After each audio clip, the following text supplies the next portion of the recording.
Mummy બોલો બેટા, જય શ્રી કૃષ્ણ, જય કે અમારા જય દ્વારકાધીશ, હર હર મહાદેવ. કેમ છો બધા મિત્રો? મજામાં?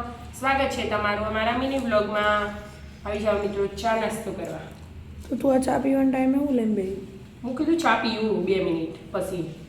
આ 2-3 હા આ ઓબળા ઓબળા પહેલા બાફી દીધા હતા, પછી આવી ચીરીઓ કર નાખી દીધી અને ખોડની ચાસણીમાં નાખી દીધા. ખોડમાં એટલે થોડા ઓબળા નાખ્યા, પછી થોડી ખોડ નાખી, પછી થોડા ઓબળા નાખ્યા, ખોડ નાખ્યા. એવી રીતે 3 દિવસ આ તપેલીને પીવા દીધું, ઓબળા અને ખોડના ચાસણી. હવે આજ બહાર કાઢ્યા. હવે 2-3 દિવસ તડકો ખવડાવે એટલે મસ્ત કડક કડક ક્રિસ્પી થઈ જવાનું. પછી થોડો ખોડનો ભૂકો આમાં ઉપર નાખવાનો અને પછી 12 મહિના સ્ટોર કરી દેવાનું, એટલે જ્યારે ખાવાય ત્યારે ખવાય. પાછા નામલા એટલે નહીં આવતા આપણે ચાટ મસાલો નાખી ઉપર એવા પાટણ નામના એવા બની જશે. હુકાઈ જશે એટલે પતલા થશે એનાથી હજી.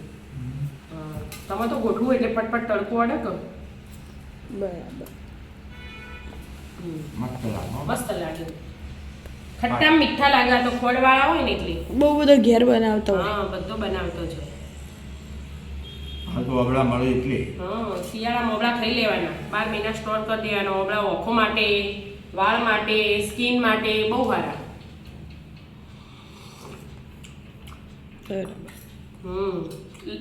ભાખરી ખા. જો કશું ખાધું આજે? ખાઈ લીધું. એને મોડું જ થતું હોય, એનું બીજું કોઈ હોય જ ના. એ પહેલા ચોપડા લઈને બેસી જશે અને પછી તૈયાર હોય ને એટલે એમ કહેશે કે મારે મોડું થાય. હું તમારા બધાના ટાઈમ હાચવી શકું, પણ તમે તમારો ટાઈમ ના હાચવી શકો.